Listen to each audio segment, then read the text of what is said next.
On a cold morning in 1801, when fog settled over the Boston harbor so thick that people and ships were indistinguishable, a young man named Elias Grey registered himself aboard an ordinary merchant vessel.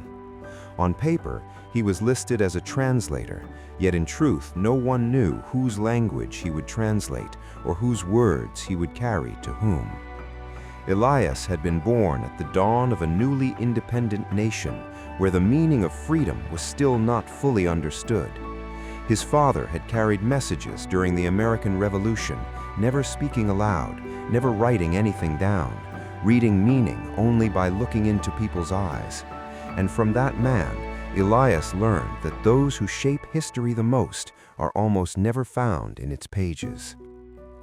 Just before the ship departed, an unknown man at the dock pressed a small metal seal into Elias's hand and told him not to open it until he reached a place where everyone spoke of liberty, but no one was truly free. Elias asked no questions because he knew questions were where danger began. Crossing the Atlantic, he learned the difference between news and rumor. Europe was standing on embers then. France was struggling to recognize itself after revolution. Spain was decaying from within. And in Latin America, the word independence hung in the air, the way heaviness comes before a storm. When Elias reached Cadiz, he understood for the first time that he was not merely a person, but a carrier of an idea. He met people who never gave their names, yet recognized one another through shared phrases.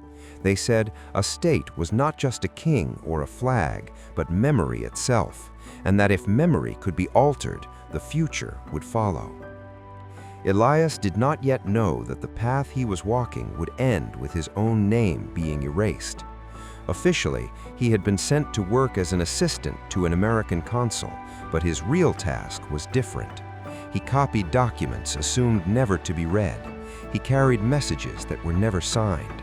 Slowly, he became part of a network with no formal name, who referred to themselves only by saying that republics must remain hidden because true republics cannot survive in full light. These people believed monarchy was not just a ruler, but a mindset, and that to break it, one had to go deeper than borders. Elias traveled to London, to Paris, to Naples, each time using a different name, each time forgetting a little more of who he originally was.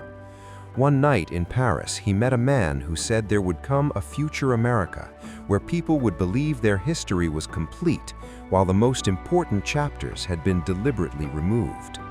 That man told him if he truly wanted to finish the work, he must be ready to pay with his own existence. By 1810, Elias reached Latin America, where rebellion against Spain was slowly igniting. He did not give the rebels weapons or money. He gave them maps and ideas. He told them that creating a new state required more than copying the structures of the old regime. For this, no one called him a hero, and no one called him a traitor, because no one knew who he was. His name was written only twice, once in a ship's log and once in an embassy ledger. Then he returned to North America as Washington, D.C. was being built with tunnels, storehouses, and temporary structures beneath the city. Elias attended a meeting that appears in no history book, where it was decided that certain actions would be carried out in such a way that future generations would be unable to prove they ever happened.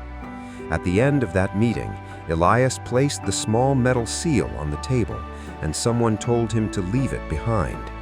Elias asked who he would be then, and the answer came that he would be the man who was not. After that, his name never appeared in any official record again. There was no death certificate, no grave, yet his influence remained in strange ways.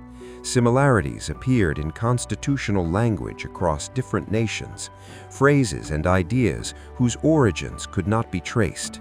Many years later, during renovations beneath the Capitol building, an old metal seal was discovered, bearing no name, only a broken symbol.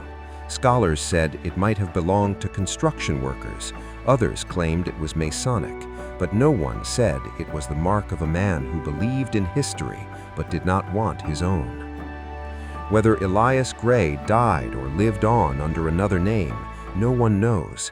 Perhaps he survived as someone else, or perhaps he became only a story. But the question remains whether history truly forgets people, or whether some people choose to step out of history so that history itself can exist in another form.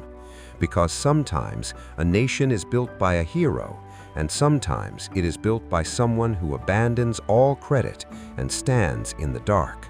A man who existed and did not exist, who changed history yet left no trace of himself within it.